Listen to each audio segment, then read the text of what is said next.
Bon, bienvenue à tous. Je vais donc, en vous souhaitant la bienvenue, non pas vous refaire l'histoire, non pas vous raconter ce que vous avez déjà vu ou que vous allez voir en visitant le Sénat. J'ai à mes côtés un sénateur qui a une fonction particulière, questeur, c'est-à-dire que celui qui gère la maison, celui qui organise, par exemple, cette journée. Ils sont trois, et ces trois questeurs, deux appartiennent à la majorité, et un appartient obligatoirement à l'opposition, pour que l'ensemble des sensibilités soient représentées. Simplement deux mots avant de me livrer pendant 50 minutes à vos questions. On est naturellement dans une jauge un peu plus légère pour des raisons sanitaires. Dans cette jauge, vous êtes dans un petit hémicycle qui sert de lieu de colloque, de réunion, parfois de commission, d'audition ou de groupe politique, qui porte le nom Médicis, parce que c'est quand même à Marie de Médicis que l'on doit l'édification de ce palais. De ce palais qui va accueillir des hôtes illustres, le premier d'entre elles étant celui qui a trompé Marie de Médicis au plan politique, c'est-à-dire le cardinal de Richelieu. Mais ça va ne devenir une assemblée qu'à partir du consulat. En effet, simplement pour que vous ayez en tête, et ça nous ouvre sur l'actualité de la fonction et du rôle du Sénat et l'actualité politique. Depuis 1795, 89, la Révolution française. Une période un peu tendue, après, qui s'appelle la Terreur. Quand je dis un peu tendue, c'est dans des mots de sénateur. Une période violente. Une période d'apaisement qui s'appelle le Directoire, qui d'ailleurs se tient au Sénat. Quand vous allez aller vers la présidence, s'il y avait été, c'était les bureaux des directeurs. Et en 1795, il est décidé que face aux excès d'une assemblée unique, on va créer une deuxième assemblée et on l'appelle le Conseil des Anciens. C'est au fond, pour tempérer ce qui était passé pendant la Terreur, qu'on dit qu'il faut une deuxième assemblée qui apaise. Et jamais depuis, le Conseil des Anciens, le Sénat de l'Empire, la Chambre des Pairs de France à la Restauration, puis le Sénat du Second Empire, puis de la Troisième République, puis de la Quatrième, des Cinquième, n'est sorti au fond du principe fondateur. Nous sommes dans un système bicaméral. Et il n'y a eu que 6 ans, de 1795 à aujourd'hui, où notre pays n'a pas eu un système à 2 chambres. Une période que je n'évoque pas, que la période de l'État français, la période de la terreur avant 1795, et juste après, une période heureuse, mais qui n'a pas duré longtemps, 1848, la révolution du printemps européen, mais qui ne dure pas longtemps, et après la guerre, on ne décide de ne faire qu'une seule chambre, on le soumet au référendum en 1946, et les Français refusent qu'il n'y ait qu'une seule chambre. Et les Français choisissent qu'il y ait 2 chambres. Une chambre qui, au fond, a 2 corps électoraux différents. Les députés, ce sont les citoyens. Les sénateurs, ce sont les représentants des collectivités territoriales, essentiellement. Vous avez un corps électoral, d'où est issu le corps électoral des sénateurs, de 550 000 personnes. Et quand vous votez pour vos conseillers municipaux, quand vous votez pour vos conseillers départementaux ou vos conseillers régionaux, vous votez, en fait, au suffrage universel indirect pour le corps électoral des sénateurs. Pourquoi 2 systèmes différents? Il y a des pays qui ont le même système. L'Italie, par exemple, a un système identique. C'est tout le monde, tous les citoyens qui votent. Parce qu'il a semblé important dans le pays qu'il y ait une assemblée qui ne procède pas du même jour, du même vote. Et depuis la réforme du quinquennat en France, l'élection législative est toujours la réplique sismique de l'élection présidentielle. D'ailleurs, pas anormal, les Français y choisissent un président, peut-être un jour une présidente, et un mois et demi après, ils lui donnent une majorité. Et aujourd'hui, nous voyons bien que le rôle de contre-pouvoir du Sénat s'est trouvé renforcé, on ne l'avait pas imaginé, dans cette réforme constitutionnelle du quinquennat, c'est-à-dire quand on a rapproché l'élection présidentielle de l'élection législative et qu'on l'a fait coïncider. Bien sûr, il peut toujours y avoir des cohabitations en cas de dissolution, mais c'est pour ça que je me permets d'insister sur cet aspect très politique. Le Sénat et l'Assemblée nationale font la même chose. Le Sénat et l'Assemblée nationale votent la loi, contrôlent le gouvernement. Et vous avez peut-être entendu parler il y a quelque temps que les contrôles faits au Sénat, des commissions d'enquête, on est dans une exigence assez forte sur le contrôle ici, c'est notre fonction. Pour les lois ordinaires, en cas de désaccord entre l'Assemblée nationale et le Sénat, c'est l'Assemblée nationale qui l'emporte sur nous. Mais si vous passez par l'hémicycle, vous verrez que les 3/4 des textes, au cours de la session qui s'achève, ont finalement été adoptés d'un commun accord, après beaucoup de discussions, après beaucoup d'amendements, après pas mal de modifications. Pour les lois constitutionnelles, et on l'a vu récemment, par 2 fois, il faut le vote identique du Sénat et de l'Assemblée nationale. Ne croyez pas que le Sénat soit dans le refus. Par exemple, sur la question climatique, nous sommes très attachés à prendre cette question au sérieux, au point qu'on a voté et beaucoup amendé la récente loi du mois de juillet, climat-résilience. Mais nous ne voulions pas, au Sénat, très majoritairement, qu'on utilise certains mots qui, en fait, donnaient le pouvoir constituant à d'autres que ceux pour lesquels ils ont été faits, c'est-à-dire les élus. Voilà pourquoi nous avions pris cette position. Donc voilà, résumé, le rôle du Sénat. Le président du Sénat a une fonction qu'il ne souhaite jamais exercer, qui a été exercée 2 fois, c'est qu'il assure la continuité de la République en cas de crise, liée notamment au décès ou à la démission du président de la République. Suivant un principe que celui qui a rédigé la Constitution de la Ve République, ça ne dira plus grand-chose, c'est peut-être un peu injuste à beaucoup, il s'appelait Michel Debré. Michel Debré, qui fut le premier ministre du général de Gaulle. De Gaulle lui avait dit, marqué par ce qui s'était passé en 1940 à Bordeaux, au moment où malheureusement la République est tombée, il avait dit, il faut un système, le roi est mort, vive le roi. C'est-à-dire que dans l'instant où le président de la République vient à démissionner, à mourir, ou à être empêché, dans des conditions définies par la Constitution, eh bien, il y a un successeur immédiat avec tous les pouvoirs, sauf un, on ne peut pas dissoudre l'Assemblée nationale, et c'est le rôle du président du Sénat. 2 fois, le président du Sénat, M. Poher, a été président de la République à titre intérimaire. Une fois, quand le général de Gaulle, après l'échec de 69, a démissionné, et ensuite, quand malheureusement le président Pompidou est mort au cours de son premier mandat d'une maladie, et il a immédiatement, et donc le pays continue à fonctionner, ce qui ne s'était pas passé en 1940, par exemple.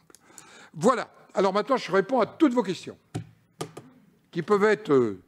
on se dit les choses gentiment, mais on peut tout se dire. Hein. Allez, qui commence? Voilà, c'est pas possible. Alors, mademoiselle, vous vous présentez ou pas, mais on va vous aider, on va appuyer. Vous parlez bien dans le micro, qu'on vous entende bien. Voilà. Non. Bonjour, monsieur Larcher, merci beaucoup déjà pour cette séance. Parlez fort. Merci beaucoup pour cette séance. Et il me semble que vous avez critiqué il y a quelques jours la façon verticale d'exercer le pouvoir d'Emmanuel Macron. Est-ce que vous pensez que le Sénat, en tant que contre-pouvoir, a perdu de son pouvoir ces dernières années? Merci beaucoup. D'abord, les pouvoirs du Sénat se sont plutôt renforcés dans les faits depuis quelques années. J'évoquais le quinquennat et la conséquence de l'élection législative qui est automatiquement dans la suite de l'élection présidentielle. Donc le quinquennat, quelque part, a renforcé les pouvoirs du Sénat en faisant un lieu plus autonome, plus indépendant. Moi, il se trouve que j'ai été président du Sénat déjà sous 3 présidents de la République. Nicolas Sarkozy, François Hollande et Emmanuel Macron. Si je prends le Sénat à l'époque de Nicolas Sarkozy, la majorité de l'Assemblée nationale et la majorité du Sénat étaient de même sensibilité politique. Croyez-vous que c'était simple pour Nicolas Sarkozy ou le gouvernement? Je vous réponds non. Par exemple, dans cette Chambre, on est très attaché aux libertés individuelles et collectives. Et après quelques drames, l'exécutif a toujours tendance à raidir la position.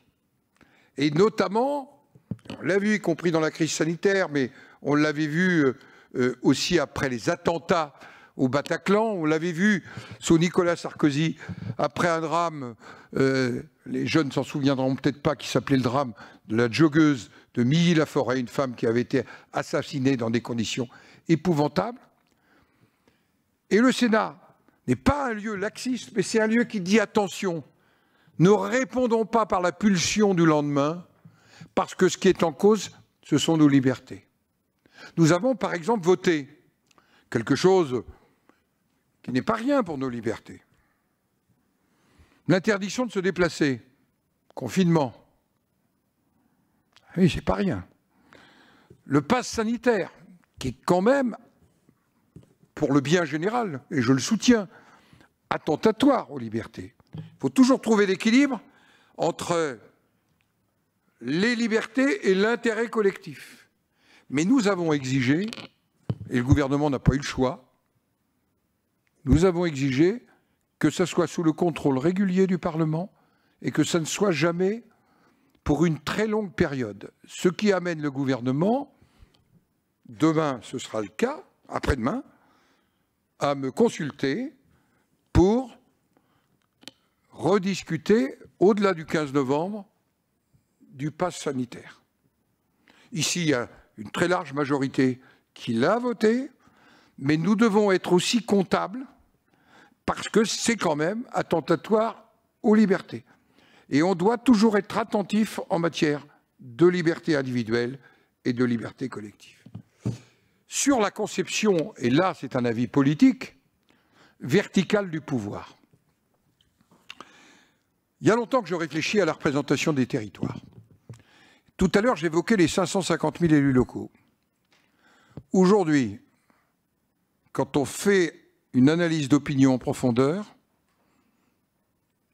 les seuls élus dans ce pays, et ça doit nous interpeller, tous les deux, qui ont la confiance majoritaire des Français, ce sont les élus locaux.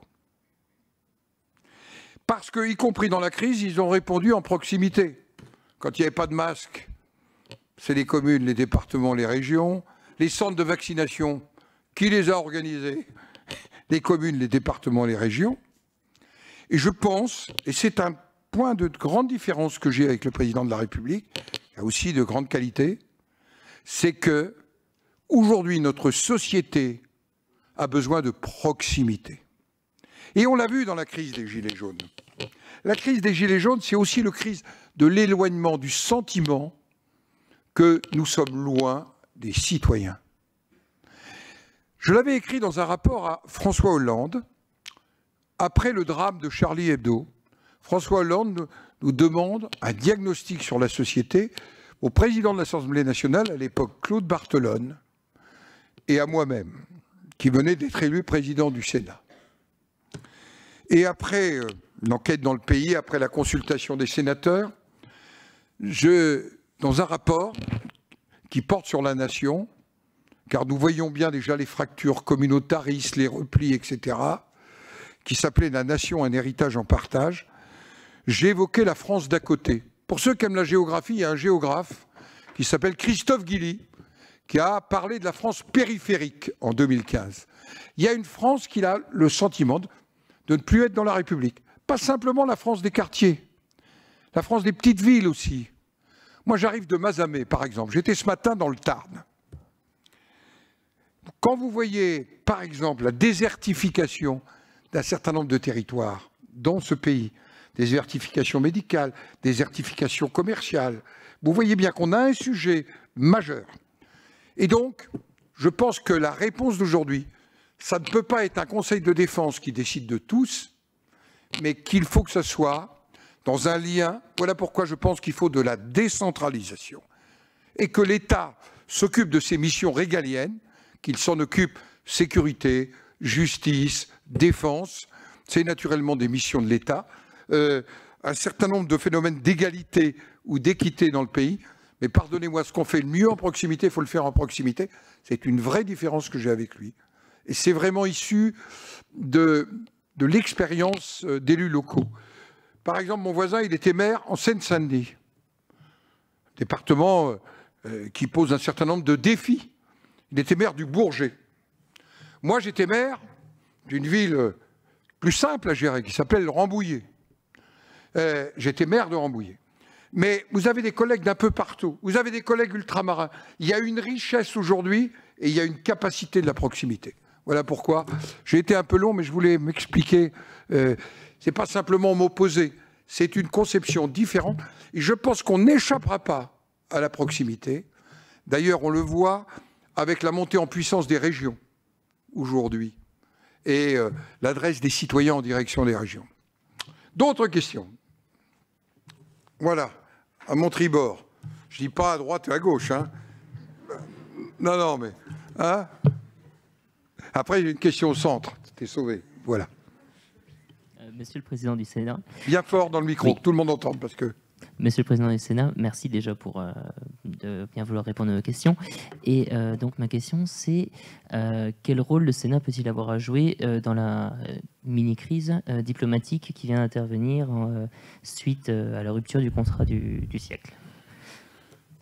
Alors, peut-être le rôle diplomatique plus largement. Nous allons rentrer dans un moment très important qu'est la présidence française de l'Union européenne. Donc vous savez que tous les 6 mois, un des pays d'Europe préside le Conseil des ministres de l'Europe. C'est souvent une période où on se donne quelques objectifs. La particularité de la période dans laquelle nous sommes, c'est que nous pouvons avoir une présidence à temps partiel de l'Europe. En effet, l'Assemblée nationale va être soumise à renouvellement. Le président de la République est soumis à élection et il y a plusieurs candidats. En avril. La seule Assemblée qui va être totalement continue pendant 6 mois, c'est le Sénat. D'abord, à l'intérieur du Sénat, il y a une commission des affaires étrangères qui, ici, fait étudier en même temps les affaires étrangères, la défense et les forces armées. Et il y a une commission pour l'Union européenne.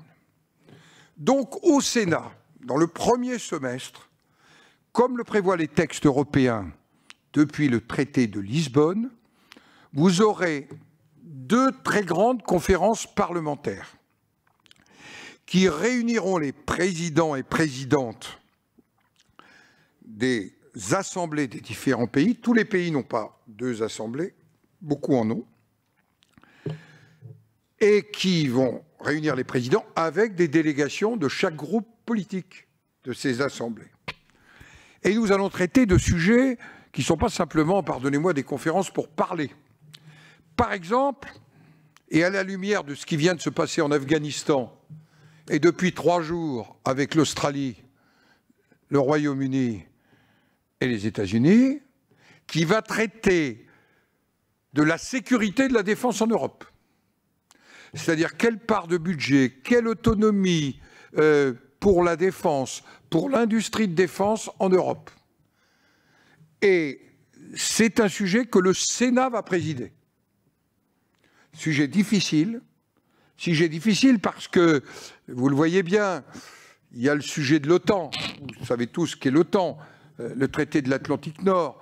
Beaucoup de nos amis de l'Est européen s'abritent beaucoup, nous aussi, sous le parapluie américain, mais quand ils partent un beau jour sans prévenir personne, vous vous retrouvez seul.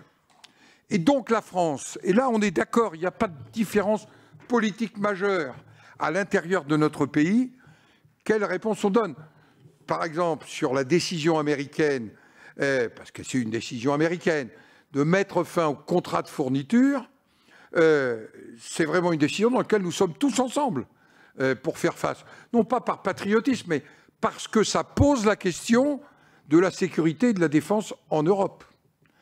Quand, par exemple, la Suisse abandonne, il y a quelques semaines, sous pression américaine, l'achat d'avions Rafale au bénéfice de F-35 américains, eh bien, vous vous dites qu'il y a un sujet européen. La Suisse n'est pas en Europe, mais alors que les citoyens suisses avaient fait par votation un choix, vous voyez bien qu'on a des réalités. Donc, vous voyez qu'on va traiter de sujets importants. Deuxième point, nous sommes un lieu très, très particulier de dialogue avec ceux qui sont parfois en difficulté dans le dialogue. Mercredi, j'ai reçu l'opposante du président de Biélorussie. Vous savez que les élections se sont déroulées dans des conditions de transparence opaque et qu'il y a eu une grande violence. C'est une femme assez extraordinaire, de 38 ans, courageuse, un mari en prison, elle s'est réfugiée en Lituanie avec ses enfants, elle continue à mener le combat. C'est un lieu, ici, où on reçoit les combattants de la liberté. Ça ne nous empêche pas d'avoir des rapports avec la Biélorussie, mais on dit que ça n'est pas acceptable. Et je l'ai reçu. Je l'ai reçu d'ailleurs avec le président de la Commission pour l'Union européenne, donc ce n'est pas en catimini. Nous pensons qu'il faut avoir des relations avec la Russie. Je ne vais pas vous dire que la Russie, c'est une démocratie aujourd'hui en pleine forme. Mais nous pensons qu'on ne peut pas ne pas dialoguer avec la Russie. Et donc, au Sénat, nous avons une commission mixte entre le Sénat russe et ici pour parler ensemble. On fait des rapports ensemble dans lesquels nous écrivons en français et en russe nos accords et nos désaccords. Mais nous continuons à discuter. Je vais prendre un troisième exemple. Un drame absolu avec les conséquences que ça a en Méditerranée sur les hommes et les femmes. La Libye.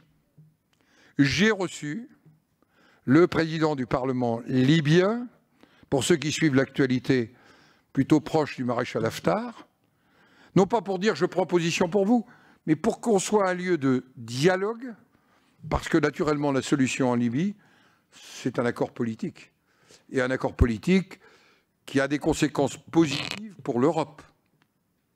Nous avons des relations, alors que c'est très difficile aujourd'hui, avec l'Algérie. Parce que, d'abord, l'Algérie et la France, c'est une histoire très compliquée, à la fois d'amour et de haine, mais qui a une partie fraternelle aussi très forte, enfin, je la ressens comme ça. Et bien, dans ces temps difficiles, nous avons des relations. Voilà la partie diplomatique. Moi qui suis gaulliste, il n'est parfait, mais je ne vis pas dans la nostalgie. Je pense que c'est au président de la République et au gouvernement de conduire la politique étrangère de la France.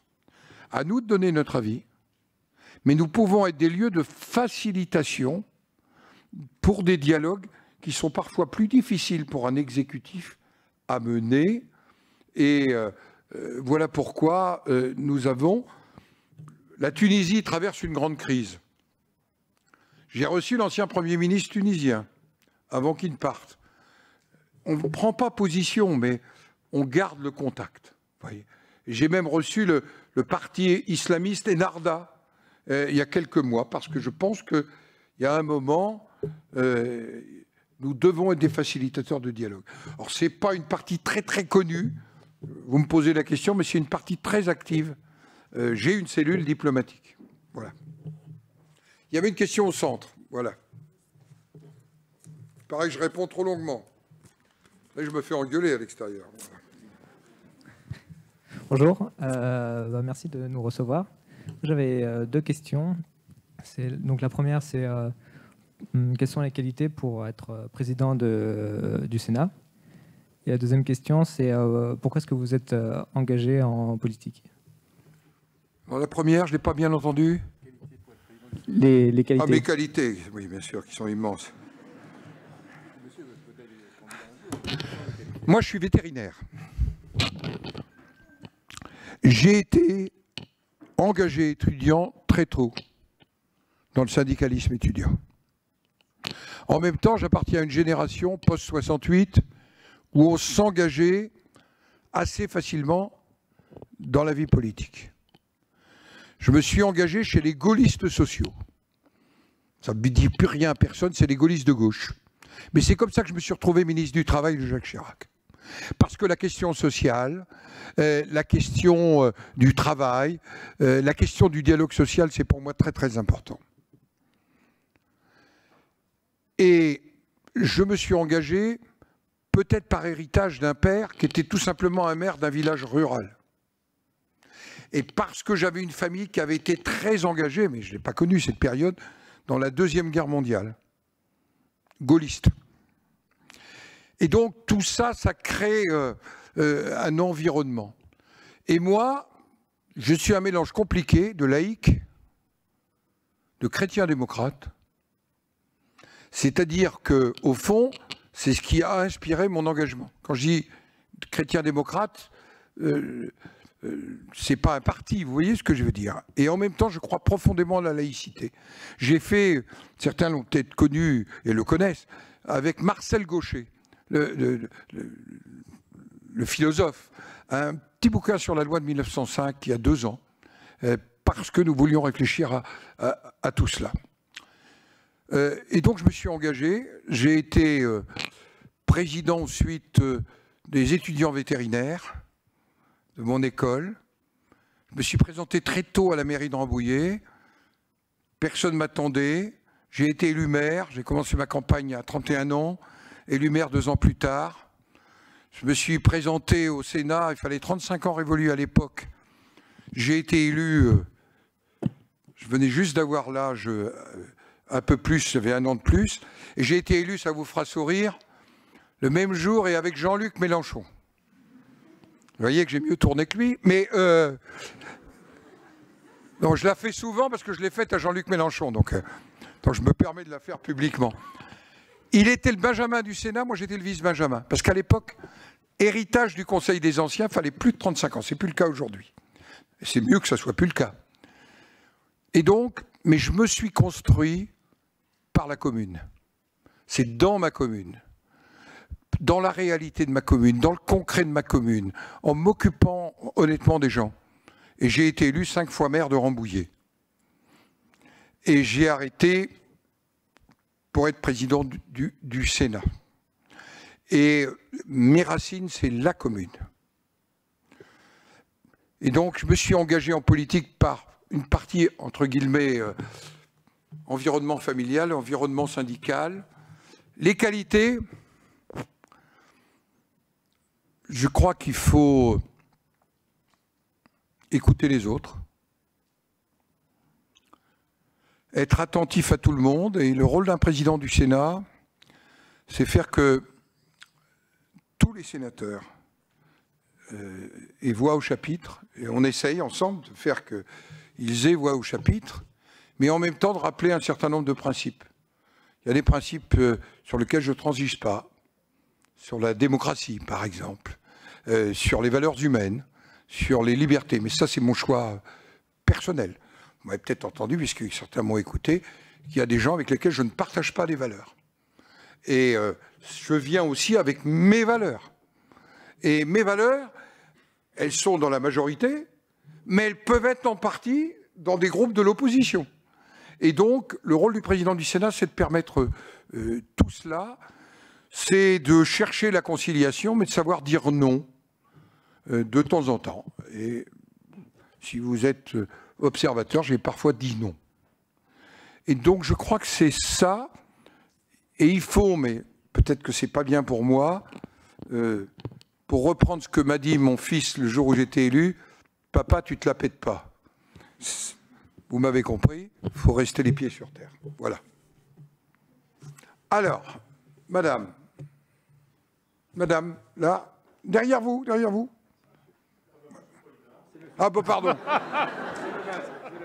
C'est le masque et je croyais que c'était le voisinage. Là. Je pourrais l'enlever. Excusez-moi. Je peux parler non masqué, ça ne me gênerait pas du tout. Monsieur le Président, bonjour. Je crois qu'au cours de la fin dans cette dernière partie de mandature, vous avez initié beaucoup plus de commissions, au moins dans le sens d'investiguer un certain nombre de sujets qui sont arrivés, et médiatiquement aussi. N'empêche que le cœur des soumissions de loi reste l'Assemblée nationale. Or, je pense, il me semble, enfin, j'amène une opinion qui doit être assez partagée, qu'on est de plus... D'abord, il y a une inflation des propositions de loi, et non seulement il y a une inflation, mais elles se font de plus en plus sur le coup de l'émotion. On est moins dans le travail de fond, ou voire un peu à moyen et long terme, que dans l'émotion pure. Et donc, est-ce que le Sénat, je sais bien qu'il essaye en relecture d'apporter sa pierre à l'édifice, mais est-ce que vous ne pensez pas que ça devient une priorité, grâce aux collaborateurs des deux assemblées d'ailleurs, de savoir encore mieux faire écrire les lois sans que ça donne une impression de blocage quelconque, parce qu'il y a moins de manipulation, mais qu'il faut arriver à voir plus loin que juste déposer un amendement parce que c'est à la télé. C'est une question fondamentale. Merci de l'avoir posée. D'abord, depuis 4 ans et demi, nous avons malheureusement fait les lois majoritairement par ordonnance. Je voudrais expliquer à tout le monde ce qu'est qu'une ordonnance. Le gouvernement envoie un projet de loi et considère qu'on ne le débattra pas, sauf de son principe général, que le gouvernement, une fois le vote obtenu, et il l'obtient par la majorité à l'Assemblée nationale, parce que la plupart du temps, il ne l'obtient pas au Sénat, il va prendre un certain nombre de dispositions par voie réglementaire et qu'il fera ratifier ensuite l'ensemble de ce qui a été décidé. Et que souvent, il oublie de le faire ratifier. On a donc un problème, c'est qu'aujourd'hui, le Parlement est chanté pour 52% des lois votées depuis 4 ans et demi. Il faut mesurer ce que ça représente. Et ce n'est pas des petits textes. Mais on nous dit parce que c'est urgent. Je voulais simplement vous dire qu'une loi discutée par ce qu'on appelle la navette, c'est-à-dire je commence à l'Assemblée nationale ou au Sénat, je vais ensuite à l'Assemblée nationale, puis je reviens dans les deux assemblées, ça prend en moyenne, pour l'ensemble des décrets, 350 jours, quand ça prend 500 jours pour les ordonnances. Donc l'argument de l'urgence est un faux argument. Mais c'est pour éviter les débats devant le Parlement. Deuxième des choses, nous faisons beaucoup trop de lois. Je ne voudrais pas vous dire des bêtises, mais ici, était dans la salle le secrétaire général du Sénat, et il est là, et la secrétaire générale de la Questure, vous voyez, le journal officiel, monsieur le secrétaire général, a doublé en 15 ans des lois. Doublé. Nous faisons 2 fois plus de textes. Et le terme « nul n'est censé ignorer la loi », c'est devenu impossible. Non mais même, j'allais dire, les grands éléments de la loi. Alors c'est vrai qu'ici, nous passons pour des retardateurs, parce que nous pensons qu'il ne faut pas voter de loi de pulsion. Quand j'évoquais Nicolas Sarkozy et le drame de Milly-la-Forêt, nous avons eu une explication sur ce sujet à l'époque, c'était ma première présidence. Parce qu'en fait, le président de la commission des lois de l'époque a démontré qu'on avait dans l'arsenal législatif tout pour répondre à ce qui s'était passé dans le drame de Milly-la-Forêt. Et qu'il ne fallait pas faire des lois d'émotion, il ne fallait pas faire des lois de pulsion. Et nous avons fait échouer. Nous avons eu la même attitude sur la révision constitutionnelle. Parce que, au fond, qui a introduit l'environnement dans la Constitution? C'est Chirac. Et il nous semblait qu'on pouvait travailler à partir de la charte de Jacques Chirac pour en préciser, parce que la question climatique n'était pas aussi forte au moment du sommet de Johannesburg, mais on fait beaucoup trop de textes. Est-ce que, je disais tout à l'heure, 3/4 des textes, je ne parle pas des ordonnances, ont été adoptés.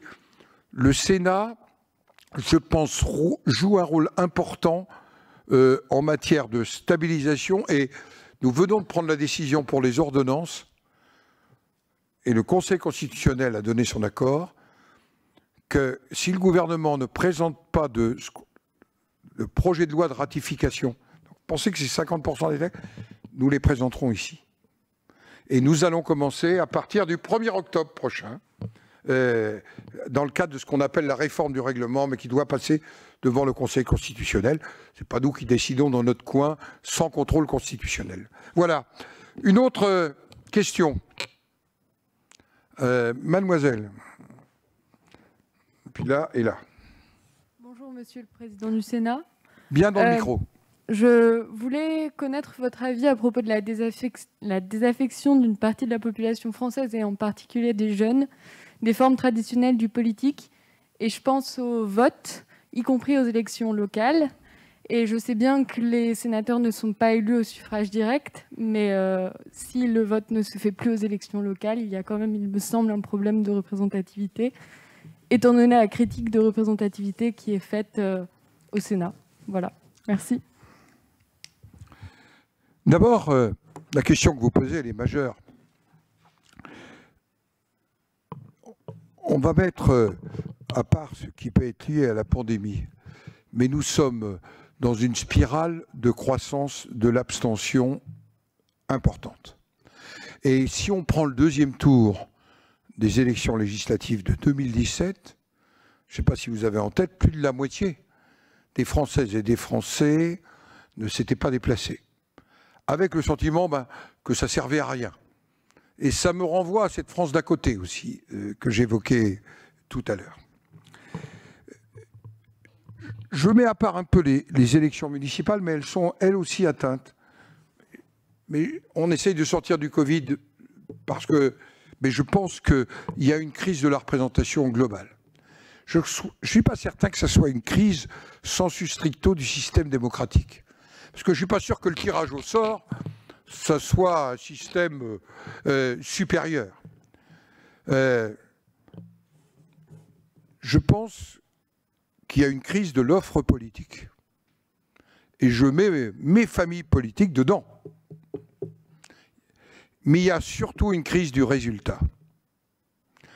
Si je prends, et je vais recouvrir les 3 dernières élections présidentielles, les engagements pris par les candidats à la présidence de la République, et derrière leur majorité, nous voyons bien qu'entre les engagements pris et les réalités, il y a une telle différence que les gens disent « mais qu'est-ce que ça signifie ?» Et je pense que nous sommes dans une crise du résultat. Et que donc, quand on fait du contrôle, quand on demande des comptes, puis la deuxième des choses, on est dans une crise de l'offre. Je pense que nos formations politiques, nous appartenons à 2 formations politiques différentes, où on a parfois un langage de liberté assez grand, l'un et l'autre. Mais je pense que le système qui est bâti autour de la seule élection présidentielle, l'absence de réflexion collective, même si on fait des projets, l'absence de contact avec les citoyens pose des problèmes. Je n'ai pas la solution en vous répondant, mais je suis conscient que nous avons une crise de l'offre politique. En tous les cas, c'est vraiment quelque chose au point de responsabilité qui est le mien, qui me préoccupe beaucoup. Et je ne vous cache pas qu'on essaye d'y réfléchir par rapport à ça, car une démocratie où il finit par y avoir que 30% de votants, ça reste une démocratie, mais quelque part, il y a 70%. Et je ne les montre pas du doigt. Alors la particularité pour les sénateurs, simplement, c'est que le vote y est obligatoire. Les élus locaux. Mais je ne crois pas que la solution, c'était ma différence avec Claude Barthelone, ça soit de rendre obligatoire le vote en France. Ça ne changerait rien à la crise de fond. D'ailleurs, les pays qui ont rendu le vote obligatoire sont en train de l'abandonner. La Belgique est en train... C'est une famille d'origine belge du côté de ma mère. La Belgique, et j'ai donc gardé des liens, est en train d'abandonner le vote obligatoire. Le vrai sujet, c'est la crise de l'offre politique. C'est un vrai questionnement pour nous. Une autre question. Et il nous reste 10 minutes. Là, il y avait un monsieur là qui avait levé la main. Attendez, et un autre.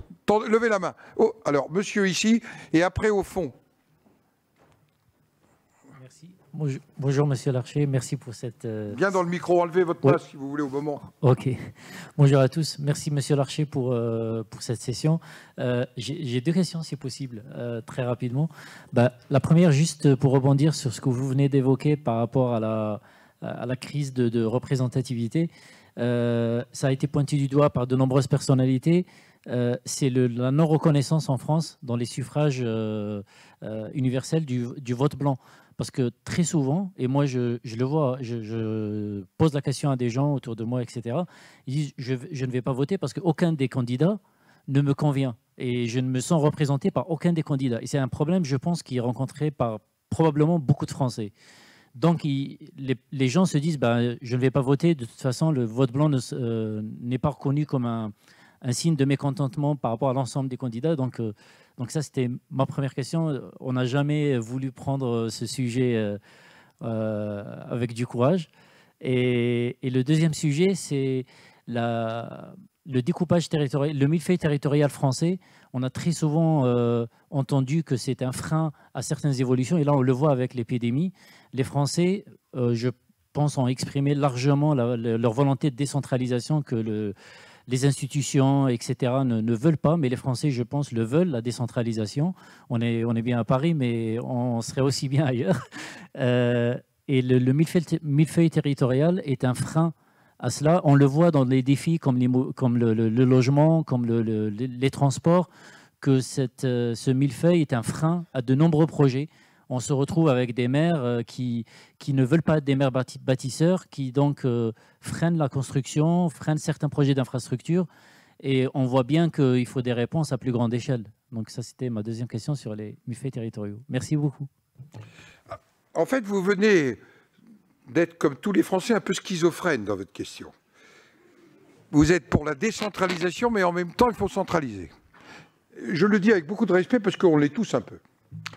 Un mot, le vote blanc est maintenant reconnu par la loi, parce qu'il est comptabilisé. Le vote blanc est nul, il ne l'était pas avant. Est-ce qu'on peut aller plus loin? Il l'est déjà. Donc, quand vous annoncez les résultats, vous dites « Monsieur Larcher a obtenu tant de voix, Monsieur Caponelas a obtenu tant de voix, et nous avons eu tant de blancs ou nuls. » La loi l'a reconnu. On a un problème qui n'est pas mince, qui est un problème clé de voûte de nos institutions. Le président de la République est élu au deuxième tour à la majorité absolue des suffrages exprimés.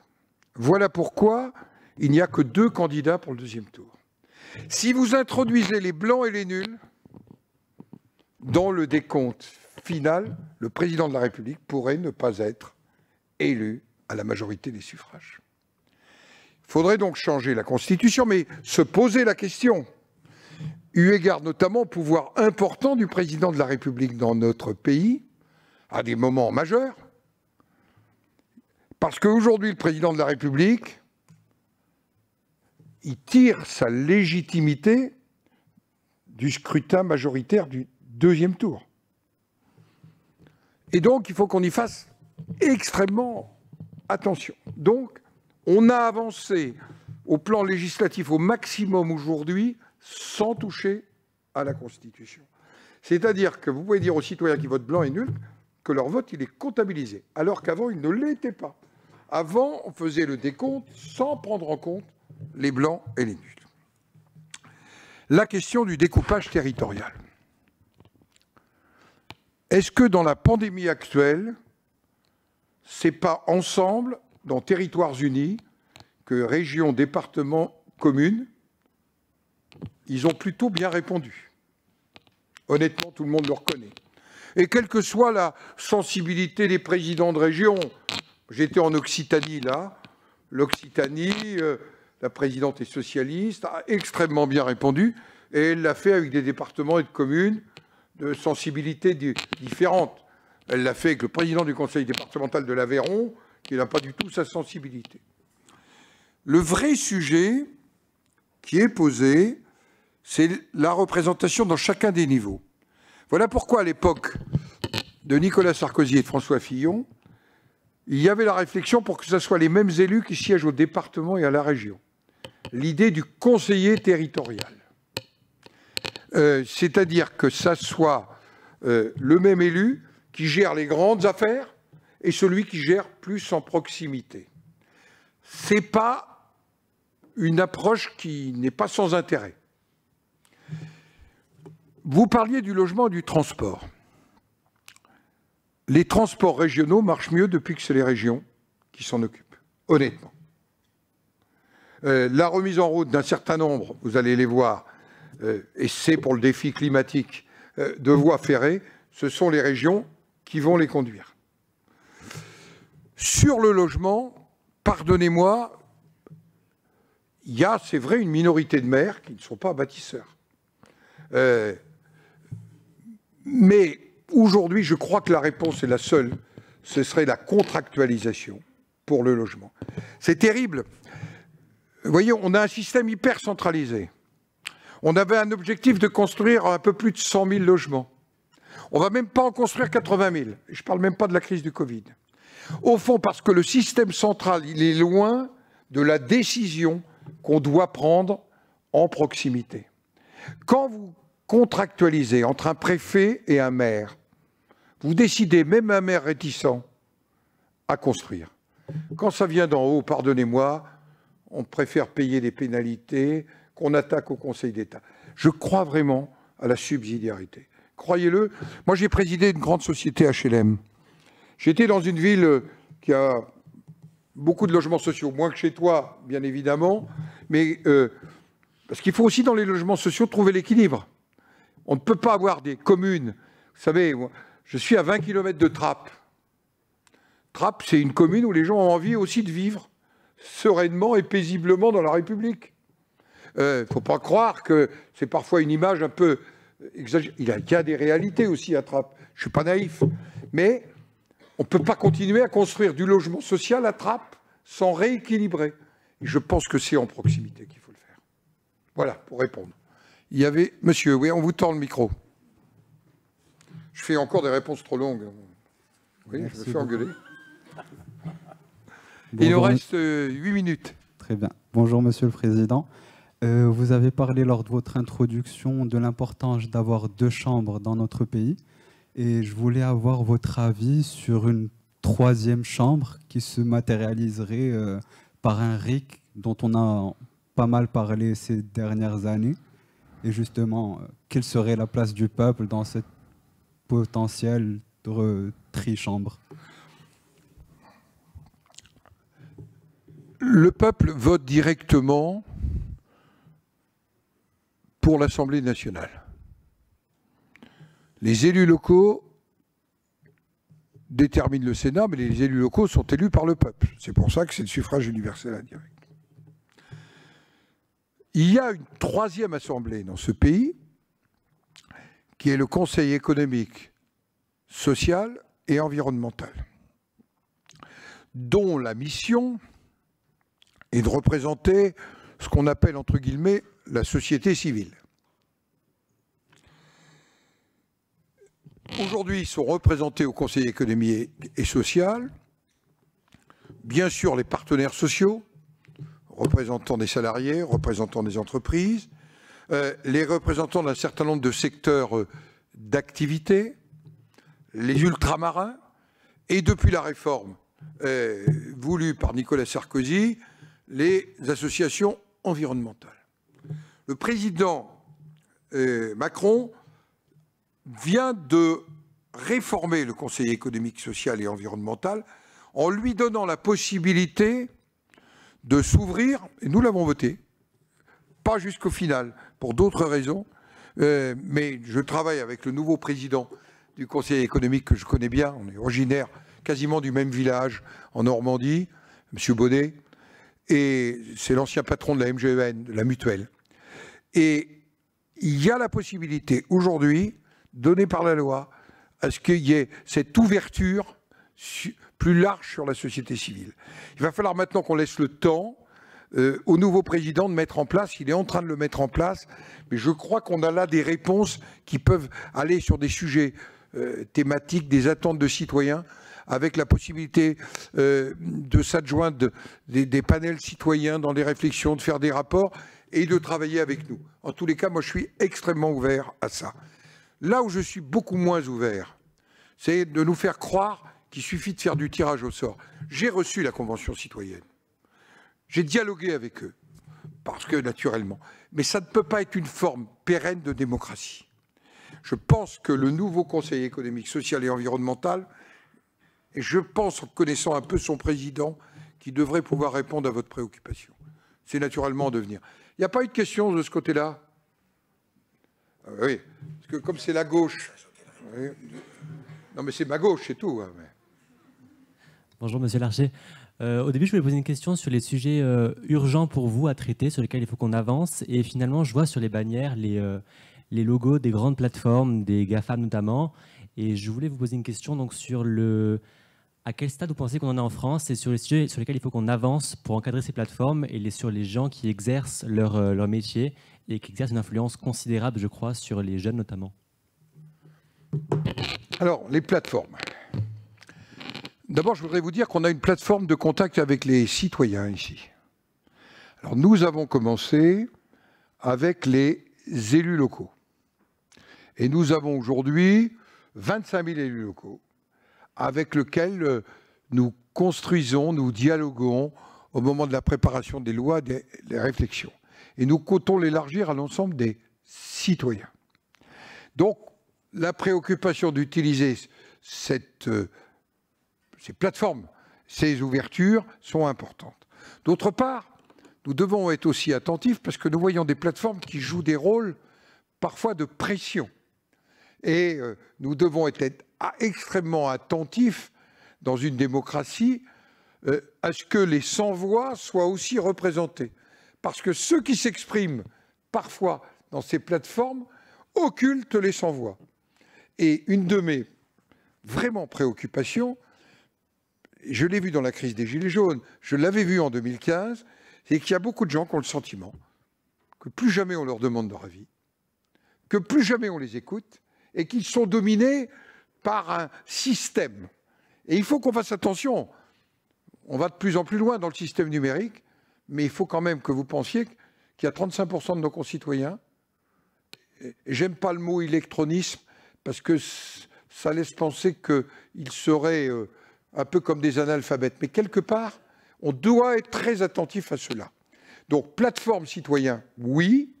Attention aux plateformes de pression. Et troisièmement, soyons très attentifs aux 35% qui aujourd'hui ne maîtrisent pas du tout encore ces techniques-là. Voilà. Je ne réponds pas à tout, mais une dernière question. Voilà. Non, c'est l'avant-dernière, parce que sinon, il y a un frustré. Bon. Bonjour, Monsieur le Président, et merci de répondre à nos questions aujourd'hui. J'aimerais revenir sur l'abstention durant les votes. Vous avez tout à l'heure parlé de deux crises, selon vous, qui en seraient la cause, et j'aimerais en aborder probablement une autre.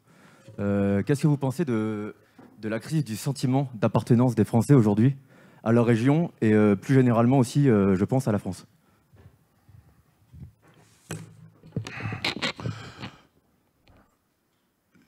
Renan disait que la nation, c'est un plébiscite de tous les jours.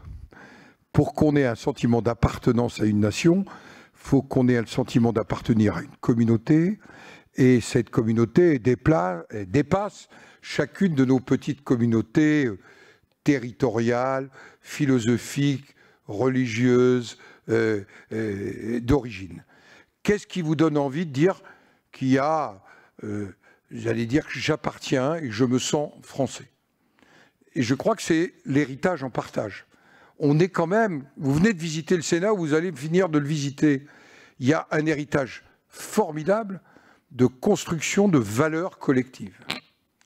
Et je crois que c'est ces valeurs collectives qui sont forgées dans des grands moments de bonheur, dans des grands drames, qui font que, par exemple, la déclaration d'août 1789 demeure au cœur de ce qui nous rend profondément français. Et moi, je suis dans une ville, depuis toujours, le 14 juillet, devant le monument, on lit la déclaration dans son intégralité pour rappeler quelles sont les valeurs fondamentales. Deuxième des choses qui nous donne envie d'être français, c'est, me semble-t-il, les solidarités qui doivent exister entre nous. Les solidarités qui doivent exister entre nous et que nous régulons. Mais ces solidarités, elles ne peuvent pas non plus être un enfermement. Je me sens profondément français, mais je ne suis pas replié sur ma petite France. Je crois à la dimension européenne. L'Europe, c'est aussi une citoyenneté. Elle est moins forte que ma citoyenneté française, mais elle est aussi importante. Être français, c'est pas se réfugier derrière sa frontière. Ça ne veut pas dire que la frontière n'a pas un sens, parce qu'elle crée le sentiment d'appartenance, mais quelque part, si je suis français, je suis dans la Déclaration universelle, si je crois dans la démocratie, si je crois dans la solidarité, je ne peux pas ignorer qu'il y a aussi un monde différent autour. Et je crois que c'est le regard par rapport à ces mondes qui me donne l'envie d'être français. Au fond, vous êtes d'une génération, et je suis d'une génération qui n'aura pas connu ce que mon père, jeune, ou mon grand-père ont connu, c'est-à-dire de défendre le sentiment d'une appartenance à la nation, les armes à la main, avec aussi toutes les horreurs que ça peut générer. Mais je crois que nous avons un devoir de jouer collectif. Par rapport à l'abstention, je pense que nous sommes une société qui a perdu une partie de son collectif. On peut vibrer ensemble à un match de foot. Vous savez, j'ai pas l'air, mais j'ai fait les Jeux olympiques. Ouais, en équitation. C'est mon métier. J'ai servi modestement mon pays, le général qui commande le Sénat aujourd'hui et l'ancien général commandant la garde républicaine. J'ai partagé une année dans ce régiment et j'ai appris aussi ce qu'était le sens du collectif. Et tout à l'heure, on me demandait quelles étaient les qualités pour être président du Sénat. Je crois qu'il faut être un tout petit peu aimer le collectif. Je crois qu'un des sujets qu'on doit se poser tous ensemble, c'est pas chacun pour soi, chacun pour ma communauté. Je crois qu'il faut se dire qu'on est capable de donner des choses pour son pays, et y compris pour son pays ailleurs que dans son pays. Tout à l'heure, j'ai croisé un sénateur des Français établis hors de France. Il représente tous les Français établis hors de France. Naturellement, il est à leur service. Mais il est aussi, quelque part, quelqu'un qui nous rapporte de ce qui se passe dans le monde, ce qui se passe aujourd'hui en Afrique, la situation. Nous avons des Français qui sont établis aujourd'hui ou qu'on a ramenés d'Afghanistan, dont nous devons être solidaires. Être Français, c'est pas être recroquevillé, c'est de croire qu'on porte des valeurs. Et relisez la déclaration d'août 1789. Elle est superbe. Il n'y a pas un mot, pas une virgule à changer. D'ailleurs, pour répondre à votre question, le législateur, il prenait plus de temps, il choisissait ses mots, et il n'avait pas besoin de décret d'application. Et il faisait un très beau texte. Voilà, mesdames et messieurs, en vous remerciant, je vous souhaite une belle visite du Sénat. Ayez bien le sentiment que ce n'est pas simplement un beau lieu. Bien sûr, c'est très beau. Moi, j'adore cette maison. Mais c'est un lieu de la démocratie et de la représentation des territoires, mais aussi au service des citoyens. Pour reprendre la plateforme, je souhaite que très vite nous ayons une plateforme avec tous les citoyens et que nous soyons une plateforme des plateformes en quelque sorte, en lien avec les régions, les départements, les communes. Et je dois dire que c'est d'ailleurs une des tâches pour le questeur. Nous avons aussi une chaîne parlementaire qui s'appelle Public Sénat, qui, avec l'Assemblée nationale, est une chaîne parlementaire. Nous avons aussi des sites. N'hésitez pas à partager avec nous. Ce n'est pas fait uniquement pour chanter notre gloire. C'est fait pour que ce soit un lieu d'échange, de partage et de discussion. tous les cas, je vous souhaite le meilleur. Merci beaucoup.